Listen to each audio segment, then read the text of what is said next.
Hai Sobat Aspirasi, balik lagi di Aspirasi Podcast, Asupan Pikiran dan Inspirasi. Kali ini barengan sama Alfida Viva, dan tentu topik pembahasan kita kali ini tentang bullying dan tentu peran generasi muda. Nah, tentu kalau kita tahu ya, bullying sekarang itu sedang marak terjadi di Indonesia, dan faktanya di Asia Tenggara, kasus bullying ini Indonesia nomor satu dan nomor dua di dunia. Sungguh sangat miris sekali ya Sobat Aspirasi, sebagai warga negara Indonesia yang dikenal dengan orang yang ramah, tapi kita kasus bullyingnya tertinggi di Asia Tenggara. Nah, tentu kali ini aku sudah bersama dengan Komnas PA Kabupaten Malang, Bunda Dewi, dan juga Duta Perlindungan Anak Jawa Timur, Mbak Lintang. Halo, Mbak Bunda Dewi dan Mbak Lintang, apa kabarnya? Alhamdulillah sehat. Alhamdulillah. Berarti hari ini kita bakal membahas ya soal kasus bullying dan juga Ya, kekerasan pada anak seperti itu. ya. Nah, kalau kita tahu nih Bunda, em, kasus bullying ini sedang marak sekali terjadi sekarang ini. Dan tentu mereka ini pasti akan merasakan dampak seperti itu ya, yang sangat besar. Nah, kira-kira seberapa besar sih dampak bullying ini? Dan mungkin untuk memulai pertanyaan ini, kayaknya bullying ini sebenarnya terjadi dari mana sih awalnya? Oh iya, iya. Ya baik. Perkenalkan dulu ya, Iya. saya boleh dipanggil Bunda Dewi. Saya sebagai Ketua Komnas Pelindungan Anak Kabupaten Malang dan Mbak Lintang juga anggota Komnas juga. Iya.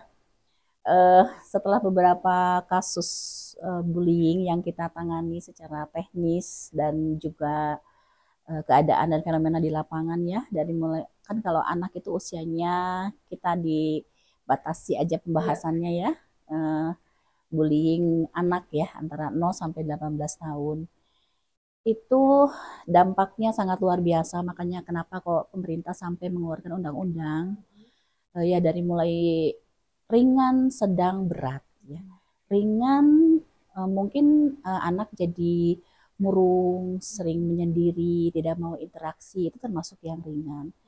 Kalau yang sedang biasanya anak jadi lebih emosional, kemudian lebih apa namanya, reaktif untuk Iya. hal-hal yang sebenarnya sepele gitu ya. Nah, itu bisa jadikan catatan kita bersama, itu bisa menjadikan tanda-tanda bahwa itu anak itu jadi korban bullying.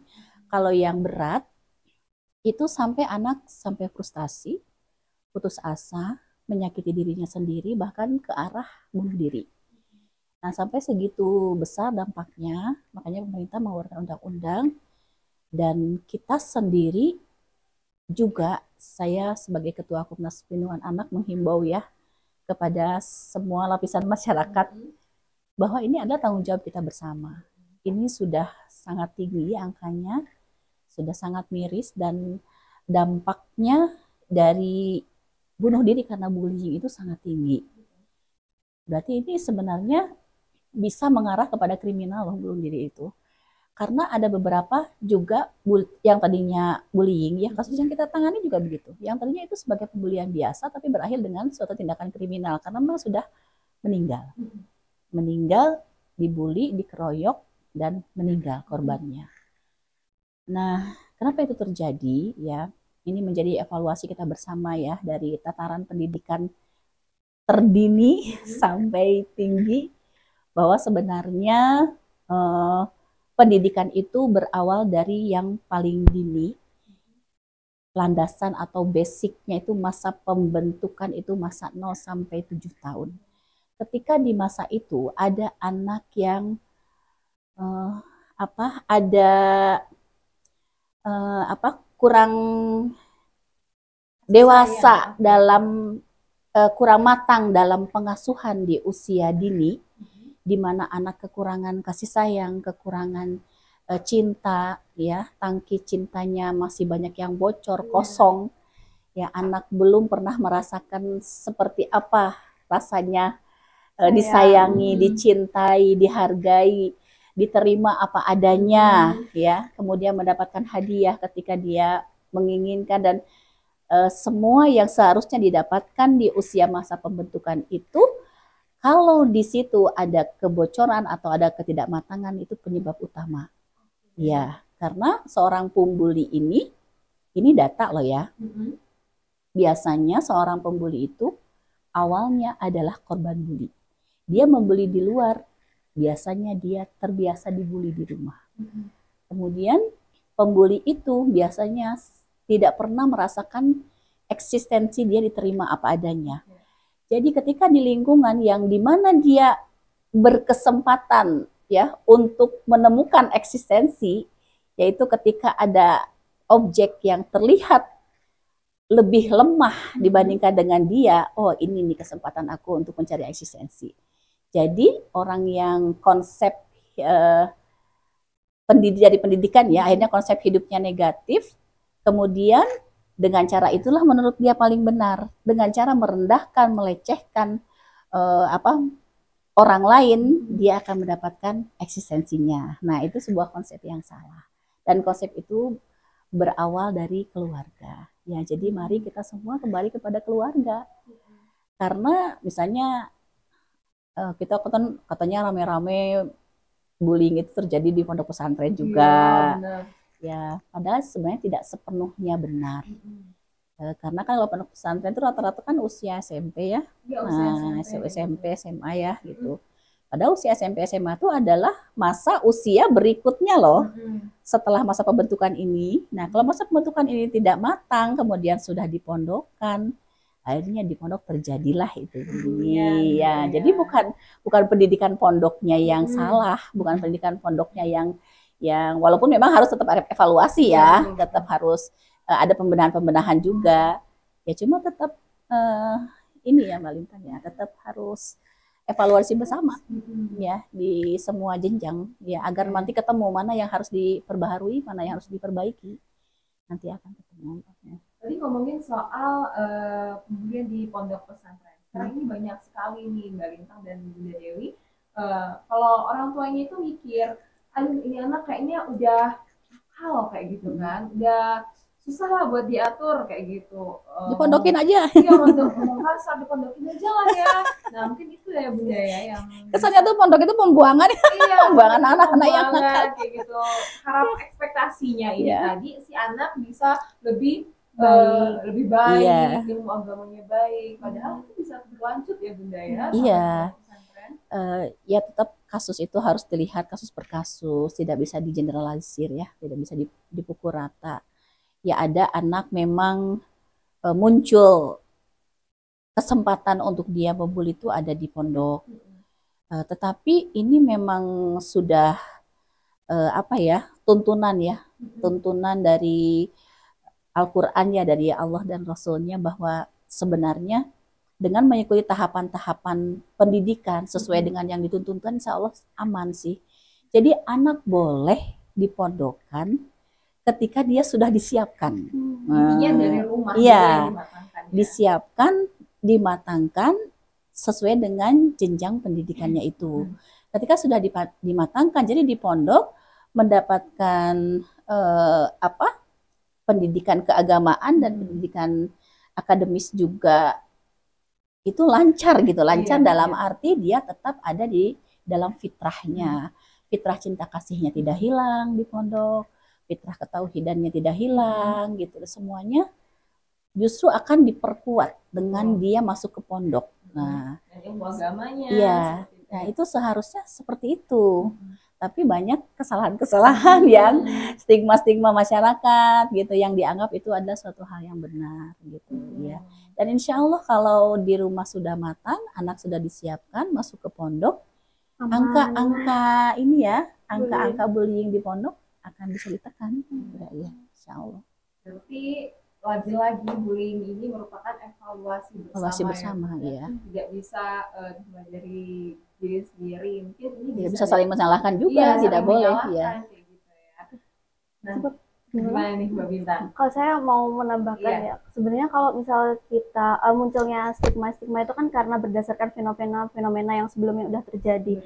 Sedangkan sebenarnya kita tahu bahwa ada yang namanya milestone anak itu pembentukan seperti yang Bunda kasih tahu sebelumnya, 1 sampai dengan 7 tahun itu dia adalah masa pembentukan anak.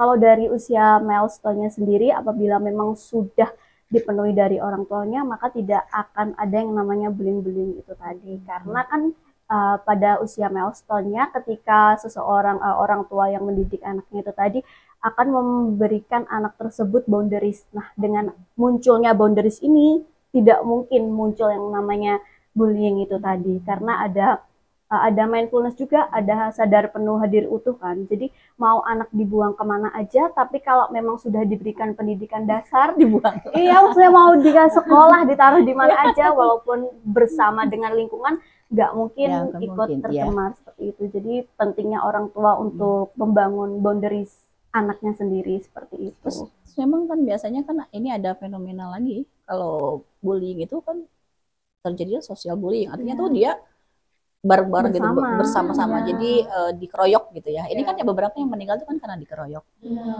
Nah itu pun sama, kembali lagi ke pendidikan di rumah juga. Jadi walaupun anak ini diajak gitu ya untuk masuk geng misalnya gitu ya, dan geng itu kuat-kuatan gitu ya di dalam sebuah sekolah atau lingkungan apa, itu anak itu tetap punya sadar yang iya, satu gitu ya. punya empati dan juga punya kesadaran diri ya bahwa ini tidak boleh gitu. Nah biasanya yang konsepnya di rumah itu yang tidak jelas ini, maka akan mudah terombang-ambing arus. Diajak ini mau, ya diajak ini membuli mau, diajak ini mau, kenapa? Karena tidak ada ketokohan yang landasannya dari rumah itu tadi. Ya.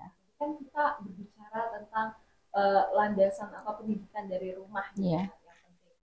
Nah, dari Bunda Dewi sendiri sebagai Ketua Komnas PA Kabupaten Malang, nggak sih menemukan pendidikan di rumah yang dinilai kayak kayaknya ibu ini maaf kayak salah gitu dalam mengajarkan dalam pendidikan.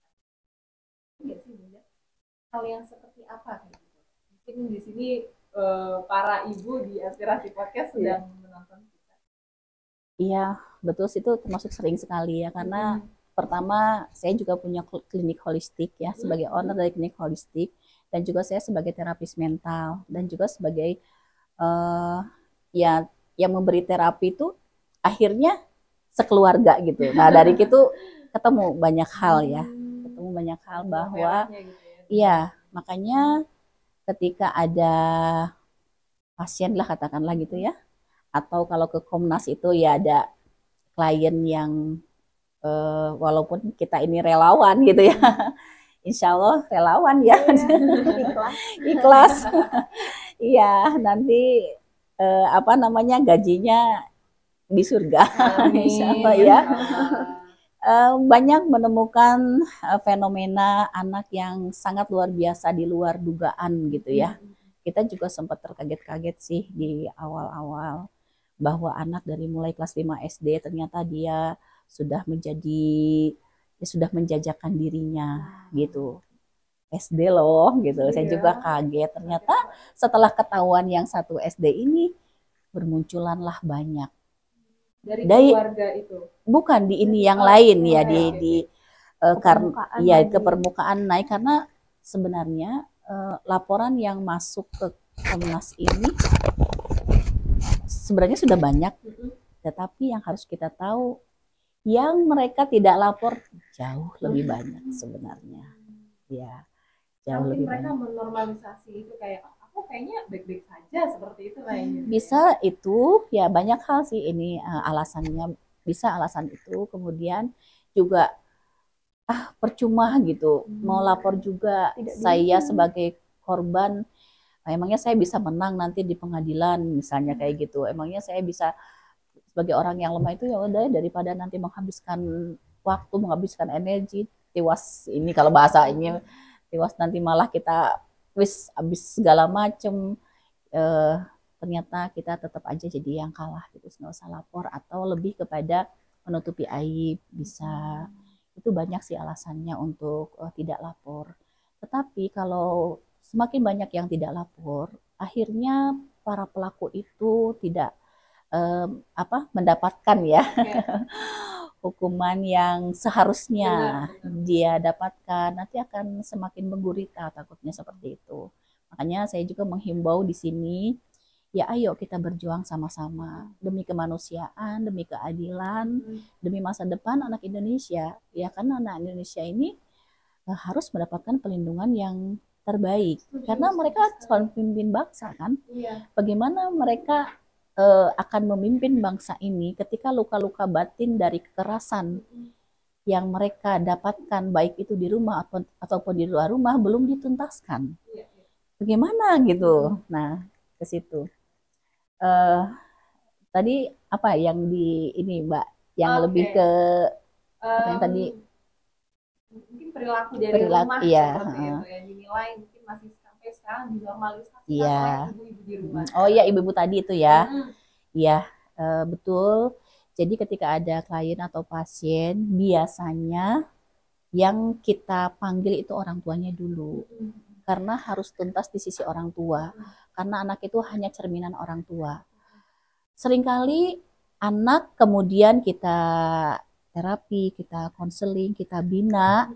Tetapi kalau orang tua tidak diberi edukasi dan tidak dipastikan ada perubahan pola asuh mengarah kepada hasil pembinaan anaknya, ternyata orang tua bukan sekedar percuma, tapi orang tua yang melemahkannya. Nah, itu yang nah, jadinya memang itu tadi kita ya dengan datang ke sekolah-sekolah untuk sosialisasi, edukasi dan sebagai bentuk antisipasi, itu tidak hanya sosialisasi itu tidak hanya diberikan kepada anaknya, tapi juga ada kelas parentingnya. Nah, untuk mensinergikan orang tua dan guru, ya pendidikan rumah dan pendidikan sekolah, agar satu suhu, satu frekuensi untuk membentuk anak ini ya menjadi pribadi-pribadi yang berkarakter baik, yang berkarakter cinta kasih, yang berkarakter punya empati tinggi. Nah, itu kalau hanya anak saja yang diedukasi, ya akan timpang. Karena anak itu bagaimanapun apa kata orang tua masih di usia anak-anak namanya juga kan. Nurut-nurut aja gitu ya gitu. Walaupun anak-anak Gen Z dan anak Alpha itu nggak akan nurut-nurut aja. Ya tetapi bagaimanapun mereka setiap hari kan bersama dengan orang tua. Jadi orang tua yang paling memberikan energi yang terkuat dan kontribusi terbesar itu adalah orang tua. Kalau orang tua tidak disentuh sama sekali dalam edukasi ini, saya kira kurang signifikan nanti akan hasilnya juga. Useless. Ya useless nantinya. Gitu. Biasanya tuh sering nggak sih menemukan orang tua yang masih berkata kasar itu masih dinormalisasikan gitu ya Bunda? Banyak sekali. Tapi kalau dibandingkan dengan yang sebelumnya, waktu-waktu sebelumnya sebenarnya sudah ada peningkatan edukasi sih kepada orang tua. Orang tua sekarang sudah mulai mengerti ya bahwa di masa pembentukan ini bentakan satu kali aja bisa memutuskan ya sistem syaraf otak itu ya di anak gitu ya. Bisa ya makanya itu pentingnya kelas smart parenting gitu ya. Parenting yang smart artinya yang menyelamatkan dan melindungi anak-anak. Karena orang tua sendiri kadang kurang paham bahwa itu sebenarnya sudah termasuk kekerasan loh gitu loh. Karena kurang paham itu dianggapnya itu pendidikan gitu. Nah, tapi ternyata ya orang tua juga harus mulai jeli walaupun misalnya tidak sempat untuk belajar karena memang jadi orang tua itu kan nggak ada sekolahnya ya. Jadi orang tua nggak ada sekolahnya. Jadi kita juga akhirnya nanti akan merambah ke kelas pranikah. Mungkin sebelum menikah harus selesai dengan dirinya. Harus selesai dengan dirinya dan menikah dengan ilmu. Kalau menikah dengan ilmu, nanti bisa meminimalisir konflik-konflik di dalam keluarga sehingga konflik dalam keluarga itu kan sedikit banyak cepat lambat pasti berdampak pada anak-anak. Nah, pasti berdampak pada anak. Jadi untuk melindungi anak-anak, jadi orang tuanya harus beres dulu. Benar. Kalau mau jadi orang tua yang beres sebelum nikah harus beres dulu. Jadi trauma masa lalunya dihilangkan dulu. Harus tuntas. Berdamai dengan diri sendiri dulu seperti itu ya. Tidak hanya berdamai tapi harus tuntas. Karena kalau nggak tuntas nanti akan mudah tertrigger oleh ujian-ujian yang datang dari anak. Padahal anak itu kan sebenarnya apapun yang dilakukan itu mereka membawa pesan untuk orang tuanya. Cuma kan orang tua kan kurang peka ya, mungkin sibuk dengan kerjaannya, sibuk dengan. Jadi kalau orang tua di masa pembentukan itu sibuk ya untuk cari uang katakanlah gitu ya. Sementara anaknya dititipin siapa-siapa. Nanti pada di usia di atas itu, uang yang dikumpulkan sama orang tua itu habis untuk dipakai menyelesaikan masalah anak. Ya, itu kebanyakan begitu pasien-pasien saya. Bunda, ini aku pengen cerita sedikit. Kalau Bunda tahu Nikita Willy, iya. itu parentingnya bagus sekali. Jadi waktu itu kemarin dia habis melahirkan, dia bilang seperti ini. Iya, Nikita Willy itu bilang di YouTube-nya kayak gini. Jadi kalau ada orang pengen ngasih kado, kan anak pertama dia namanya Isa ya, gitu. Jadi katanya bilang Nikita Willy itu selalu fokus ke Isanya. Jadi untuk anak dia yang kedua ini dia hanya cukup breastfeeding aja, yang memberikan kasih sayangnya katanya mungkin neni dia yang lain, karena dia ingin fokus ke Isa. Karena menurut dia anak dia yang kedua ini karena baru lahir dia belum tahu siapa ibunya dan masih belum ngerti. Karena Isa ini dia jadi lebih fokus ke anak pertamanya seperti itu. Jadi menurut saya seperti yang Bunda bilang tadi, masa pembentukan agak nyambung ke sini. Iya, kalau menurut saya jadi ketahui itu paham tentang tahapan pembentukan. Tahapan pembentukan untuk 0 sampai 7 tahun ya, atau anak yang dari mulai baru lahir 0 sampai 3. Yang anak butuhkan itu hanya dekapan, sentuhan, ya dia ketika lapar dia mendapatkan ASI-nya, ya dia merasakan bahwa begitu orang tua itu menyayanginya ya, dengan memberikan ASI, dengan pelukan dan sebagainya. Tetapi kalau untuk seusia Isa, karena sudah bisa diajak komunikasi, yaitu pendidikannya itu dengan komunikasi dan diberikan fokus pendidikan untuk ke arah komunikasi dengan cinta. Nah, komunikasi dengan cinta itu kan belum bisa untuk seusia bayi. Usia bayi hanya butuh dekapan itu. Nah, menurut saya Nikita itu sangat paham gitu, sangat paham dengan tahapan parenting. Sehingga ya yang didahulukan adalah anak yang akan harus disiapkan ya. Anak harus disiapkan bahkan dari sebelum melahirkan kalau nggak salah. Anak harus disiapkan untuk punya adik gitu loh. Harus disiapkan bahwa kita akan berbagi kasih sayang bersama dengan adik gitu. Dan ketika adik sedang, pastikan kalau baby itu kan banyak tidurnya. Nah, sedang baby tidur, fokus semua. Kasih sayang, perhatian, diajak main, bahkan bondingnya itu tidak sekedar bonding fisik loh ya, tapi soul bonding, jadi jiwa. Ya.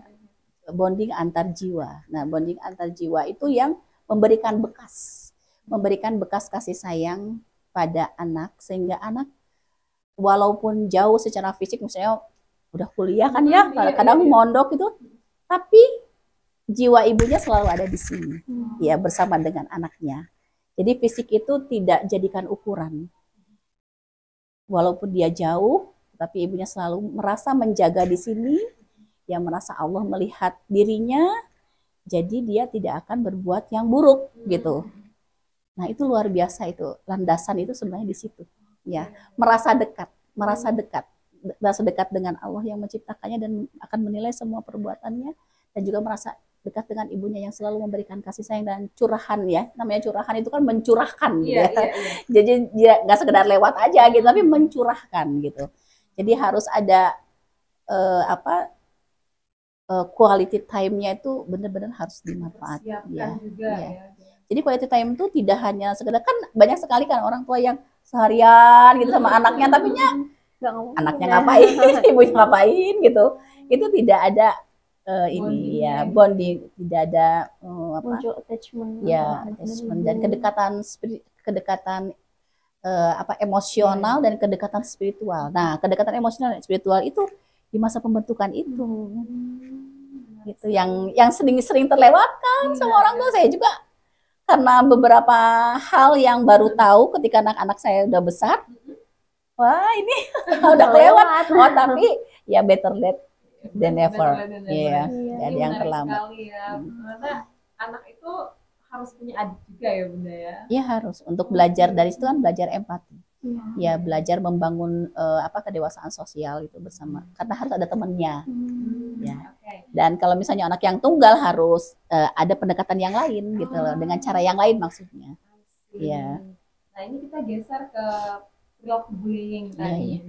Nah, jadi tadi kita sudah membahas pentingnya peran orang tua dari rumah itu untuk membentuk karakter seorang anak. Tapi kali ini aku pengen bergeser ke Mbak Lintang. Oke. Nah, sebagai duta perlindungan anak Jawa Timur seperti itu, bagaimana peran Mbak Lintang bagi generasi muda ya khususnya untuk menekan bullying ini terutama dari Oke, kalau dari saya sendiri kebetulan karena saya juga mahasiswa psikologi, jadi saya berusaha untuk menerapkan teori-teori psikologi dan ini linear dengan Duta Perlindungan Anak Jawa Timur. Kebetulan saya juga bagian dari Komnas. Saya melihatnya kita nggak bisa hanya melihat dari satu atau POV dari satu point of view gitu kan. Nah kalau kita bicara kayak gitu, kita mulai dari masa golden age anak ya. Anak itu kan punya yang namanya masa golden age, di mana masa golden age ini terbagi dari beberapa. Kalau kakak tadi berbicara mengenai Nikita Willy, sepertinya Nikita Willy sangat paham betul mengenai masa golden age ini sehingga tidak mau melewatkan satupun tahapan. Dengan begitu tidak ada yang namanya iri seperti itu kan. Nah, tadi Bunda menyinggung kalau misal dengan diisinya tangki cinta, maka perilaku bullying tersebut tidak akan muncul. Nah, dari situ saya berusaha untuk belajar dan sebagai generasi penerus bangsa yang namanya juga tombak dari generasi, di sini kita podcast ini merupakan salah satu bentuk saya berusaha untuk sebagai generasi penerus bangsa untuk mengkampanye terus. Sehingga anak-anak di sana yang mungkin sudah riwah sama sekolahnya, tetapi kita kan nggak mungkin kan nggak megang gadget. Kita kan pasti dengan adanya podcast bersama ini nanti akan memberitahu, mengkampanye di media sosial terutama mengenai bullying tersebut lah. Dengan adanya kita memberikan campaign ini ditujukan supaya generasi penerus bangsa ini ikut aware. Dengan adanya aware ditujukan supaya pelaku bullying ini terus menurun seperti itu. Jadi itu seperti dari satu kesatuan yang kita harus mempelajari karena mungkin yang kita lakukan hari ini itu akan berdampak besar di kehidupan nanti sekecil apapun. Dan saya sangat alhamdulillah sekali Bunda sebagai Ketua Perlindungan Anak Kabupaten Malang mau menerima kita generasi penerus bangsa untuk menjadi bagian dari Komnas Perlindungan Anak seperti itu. Karena mereka juga harus mengambil bagian, karena ada beberapa sisi-sisi efektif yang bisa dilakukan oleh anak-anak muda, yang sebenarnya yaitu sangat powerful. Kalau anak muda itu kan beda ya, beda dengan yang sudah saya sudah di atas 50, jauh di atas 50 itu akan beda powernya gitu loh. Power anak-anak atau power generasi muda itu di lini-lini tertentu itu sangat efektif mereka itu sangat penting sekali. Penting harus bersinergi terus dengan generasi muda itu. Khususnya sebagai anak muda juga nih, Alfi juga sebagai Gen Z harus berkontribusi luar biasa untuk menekan kasus bullying.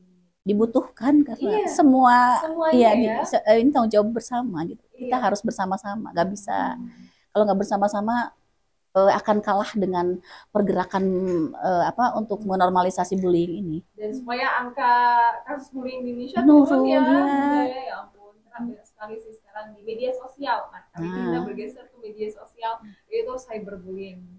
Nah, kira-kira dalam menanggapi cyberbullying ini menurut Bunda seperti apa? Kalau menurut saya memang siapa dulu kita ini harus bisa mengukur gitu. Nah, karena ini sedang membahas untuk anak-anak ya yang saya himbau mungkin untuk anak-anak ya antara 0 sampai 18 tahun itu kita juga harus mengukur kekuatan kita. Artinya tidak semua komen harus dilihat, tidak semua komen harus dijawab gitu ya. Harus boundaries, membatasi diri dan mengukur juga. Bolehlah kita coba-coba misalnya memberikan komen, tapi ternyata setelah memberikan komen itu memberikan dampak negatif kepada kita, misalnya akan jadi merubah mood kita, jadi membuat kita ada gangguan di mental kita dengan kata-kata yang seharusnya tidak diucapkan gitu ya, karena saking begitu kasar gitu ya, karena mereka itu kan bisa sangat bebas. Karena kan bisa menghilangkan identitasnya dia siapa di situ ya, identitas bisa dirubah, wajahnya juga bisa tidak dinampakkan, jadi bisa dengan sebebas-bebasnya. Nah, dengan melihat itu ya sudah, kalau kita merasa belum punya kedewasaan di dalam menanggapi ya komen-komen atau melihat berita, dan berita juga tetap harus bijaksana. Bagaimana cara bijaksananya di anak-anak muda? Bahwa lihat dulu ini sumber dari mana. Apakah dari sumber yang terpercaya? Apakah dari ahlinya, atau hanya menyampaikan pengalaman pribadi dianggap sebuah kebenaran? Nggak bisa. Akhirnya makanya kenapa banyak orang yang pasien-pasien saya tuh melakukan self diagnose ya. Oh, saya kayaknya NPD Bunda, saya kayaknya bipolar Bunda. Dari mana? Nggak bisa, karena ya menegakkan diagnosa itu hanya bisa dilakukan oleh para ahli yang mempelajarinya. Nggak boleh menamai walaupun ke dirinya sendiri, walaupun ciri-cirinya mirip gitu ya, tapi satu dengan orangnya. Nah, seperti itu. Jadi pertama pesan saya untuk menanggapinya, lihat dulu dia siapa, kapasitasnya apa, sumber berita dari mana, apakah dari yang terpercaya atau tidak. Kalau bukan, skip. Ya, karena kan buang-buang waktu. Belum tentu kebenarannya juga. Yang pertama. Terus yang kedua, dalam hal memberi komen, ya. Kalau di situ sudah komennya sudah sangat panas dan membuat saling menyakitkan dengan yang lain, itu kan sudah ke arah yang lebih banyak madorotnya daripada manfaatnya, ya. Dan untuk apa kita mau cari apa gitu loh. Tapi memang anak muda itu kan karena sudah masih dalam kondisi full energi ya, kadang-kadang penasaran gitu. Nah, bolehlah penasaran kalau kita punya menyampaikan komen dengan dasar yang benar, mempunyai. Jadi jangan ikuti sesuatu yang kita tidak punya dasar, gitu ya. Kalau kita punya dasar, sampaikan untuk mengedukasi. Edukasi kita diterima atau tidak, itu kan urusan dia. Jangan berpengaruh terhadap mental kita. Kita sudah mengedukasi, kita sudah bertanggung jawab kepada Allah, sudah bertanggung jawab kepada masyarakat, sudah menyampaikan yang benar dengan dasar yang benar. Setelah itu lepas. Jangan nyangkut-nyangkut di sini. Jadi ada kendalinya, dirinya tuh tetap. Jadi kita remote controlnya di kita. Iya. Tetap lagi ke kita. Iya. Tapi tuh kita sering lupa, mungkin harus sering diingatkan lagi. Iya. Sering larut ya. Emosi. Iya. Sering larut. Makanya itu harus bisa mengukur diri. Kalau pada saat itu kita kondisinya mungkin kondisi emosional, psikis kita sedang tidak baik-baik aja, ya janganlah membuat ini dulu, ya kita stabilkan dulu. Kalau seandainya kita tujuannya adalah untuk kebaikan, untuk mengedukasi, untuk memberikan respon yang baik, siapa tahu dengan respon baik dari kita, yang tadinya suasana memanas bisa cooling down. Tetapi kalau ternyata respon kita tidak didengar, ya sudah, lepas gitu lah. Ngapain kita maksain? Nah, ini yang membuat mental jadi terganggu gitu ya. Jadi membuat mood jadi jelek, kita jadi malas kuliah. Muncul perasaan tidak terima mungkin ya. Jadi memang harus adanya self regulasi emosi. Mungkin kita juga perlu mengkampen itu. Ya, intinya itulah, jangan ikuti sesuatu yang tidak ada dasar ilmunya, ya. Karena akan buang-buang waktu. Itu sangat sia-sia, ya. Banyak waktu bisa kita pakai untuk hal yang manfaat dan jelas. Jelas tujuannya untuk apa. Kalau dari mulai usia generasi muda, usia anak-anak ya sudah belajar untuk membiasakan begitu, insya Allah nanti ketika tahap usia berikutnya itu kita mempunyai kematangan yang lebih cepat daripada orang-orang yang terus mengikuti kemana mengalirnya itu komen-komen yang menurut ini menurutnya. Bayangin ya, yang komen di situ bisa ratusan atau bahkan ribuan dengan persepsi masing-masing yang latar belakangnya sangat berbeda. Apakah itu sesuatu yang sia-sia atau tidak kira-kira? Apalagi yang parah ini mungkin orang lanjutnya sampai baper gitu ya, sampai baper terus, tapi yang ngetiknya ini kayak chill aja gitu kan. Dan juga itu ini ya, jadi sekarang termasuk data yang masuk kepada Komnas Perlindungan Anak, anak-anak yang mau diajak pergi sama orang dewasa kemudian melakukan hubungan dan sebagainya, anak yang kabur dari rumah dan sebagainya karena hanya baru ketemu di medsos gitu ya, itu adalah mereka yang belum matang konsep pendidikannya di rumah. Kalau di rumah itu matang, orang tua adalah tempat terbaik untuk bisa diskusi dan menyampaikan permasalahan-permasalahannya, dia tidak akan lari keluar rumah. Orang yang percaya dengan orang yang di luar rumah, berarti di rumah itu tidak matang gitu. Iya. Balik lagi ya, sobat aspirasi di rumah. Buat kamu nih yang mengalami kasus bullying. Ya. Nah, ini trauma healingnya seperti apa sih Bunda? Ya, trauma healing tetap kasus per kasus, karena Oke. yang diberi trauma healing, saya katakan trauma healing itu bukan hanya untuk korban loh, tapi juga untuk pelaku. ya. Karena sekali lagi biasanya pelaku itu awalnya korban. Benar. Nah, kalau itu tidak dituntaskan, luka batinnya yang berasal dari dia pernah dibully, sampai kapanpun ketika dia mendapatkan kesempatan untuk membuli, itu akan yang dia lakukan. Karena itu bentuk dia untuk mencari pengamanan terhadap dirinya menurut dia, gitu loh. Menurut dia, agar aku aman, agar aku tidak dibully lagi, berarti aku yang harus jadi pembuli. Nah, akhirnya muncul konsep yang salah. Muncul konsep yang salah dari pengalaman hidup yang tidak mendapatkan tidak ternetralisir oleh orang dewasa di sekitarnya. Akhirnya muncul persepsi yang menurut dia benar gitu loh, padahal itu salah. Nah, itu yang jadi traumanya meluruskan mindset ya ke anak ya, baik itu pelaku ataupun korban. Kemudian luka batin traumanya itu kita bantu untuk dihilangkan, karena saya juga seorang profesional hipnoterapis Islami yang insya Allah tersertifikasi internasional, di mana yang lain cuma saya sendiri. Ya. Jadi itu insya Allah akan sangat mudah menghilangkan trauma itu dengan metode hipnoterapi, dan saya berikan pendekatan Islami ya untuk lebih bisa merasakan kedekatannya dengan Allah yang selalu menjaga dia. Nah, itu rasa mental itu yang membuat anak-anak itu kuat, tidak terlalu lebay, tidak terlalu alay, hal-hal yang sedikit yang harusnya itu mereka sebenarnya maksudnya bercanda, tapi sampai pengen bunuh diri gitu. Itu ternyata kita dengan Sang Pencipta juga. Oh, sangat. Itu menjadi kontribusi terkuat ternyata. Makanya kenapa branding saya ya hipnoterapi Islami berbasis tauhid, karena dari perjalanan terapi selama tahun 2018 dengan memakai metode ini ya, itu membuat dia anak itu merasa kuat ya, karena aku ini hambanya Allah, aku punya Allah gitu loh. Aku punya Allah, kemanapun perginya aku, apapun yang dilakukan sama orang lain, Allah pasti tolong aku. Nah, itu ternyata memunculkan rasa optimis, percaya diri. Setiap ada masalah dia yakin pasti ada jalan keluarnya, kalau Allah pasti tolong gitu ya. Itu kan luar biasa. Dan itu belum tentu dia dapatkan dengan keyakinan kepada makhluk gitu loh. Karena Allah itu kan yang menciptakan dia, yang mengurus dia, yang mengatur dia gitu.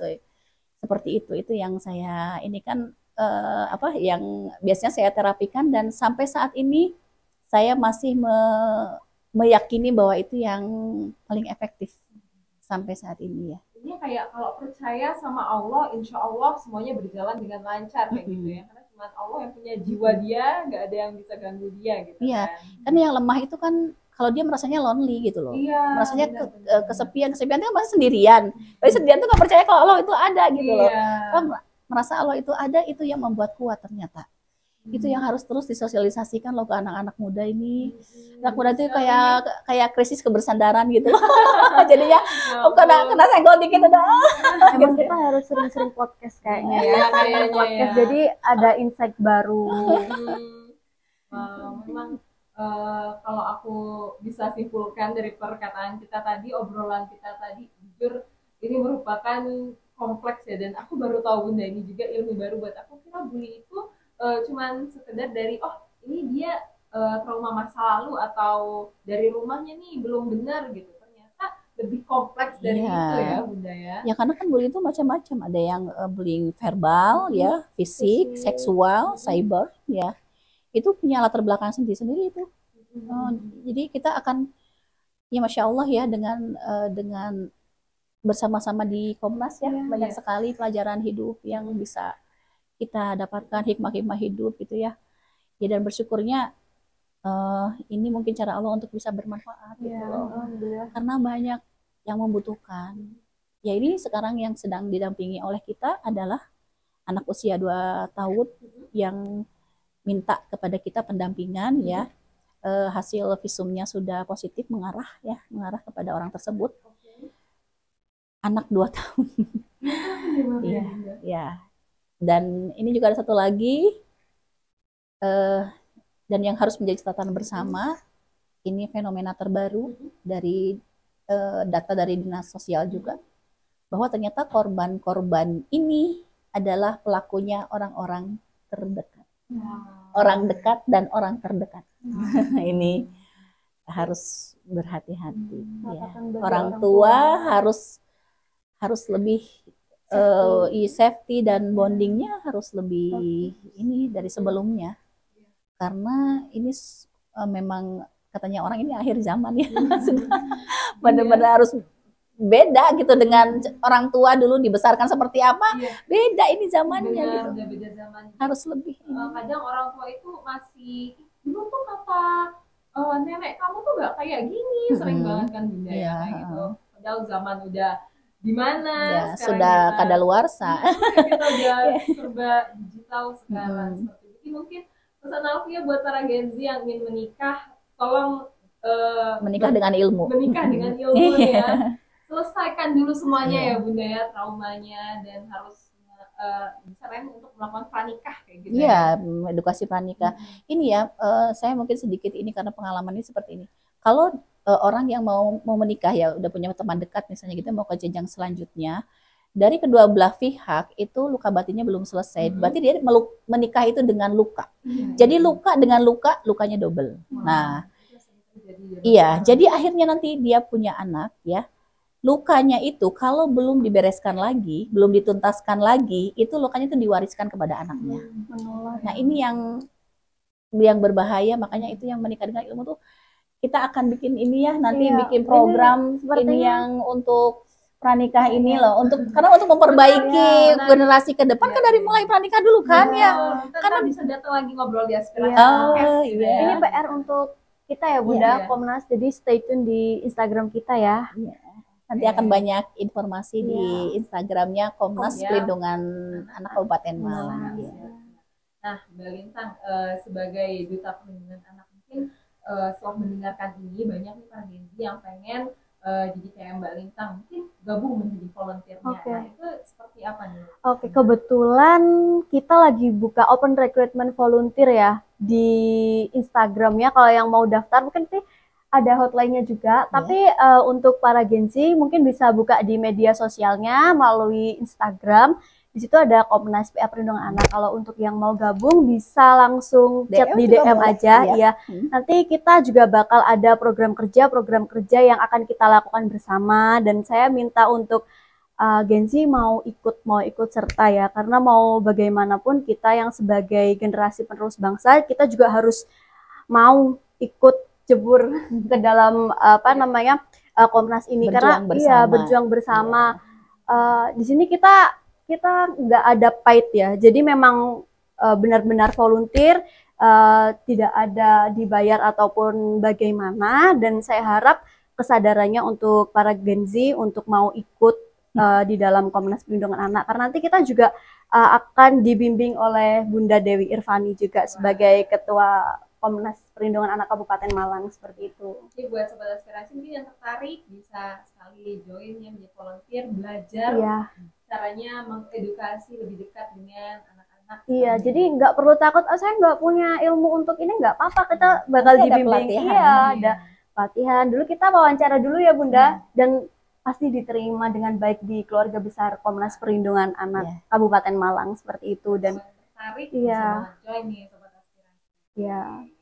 Nah, Bunda dan Mbak Lintang, tadi kita sudah mencapai ujung pembahasan kita ya. Mungkin dari Bunda Dewi ingin memberikan sedikit closing statement.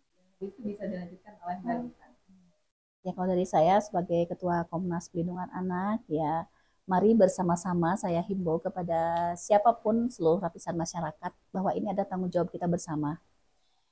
Jadi siapapun kita, berapapun usia kita bisa mengambil peran untuk melakukan, untuk berjuang bersama dalam perlindungan anak. Karena semua mata sekarang ya kepada anak-anak ini, karena mereka adalah untuk Indonesia emas ya. Nanti itulah anak-anak ini nanti yang jadi pemimpin.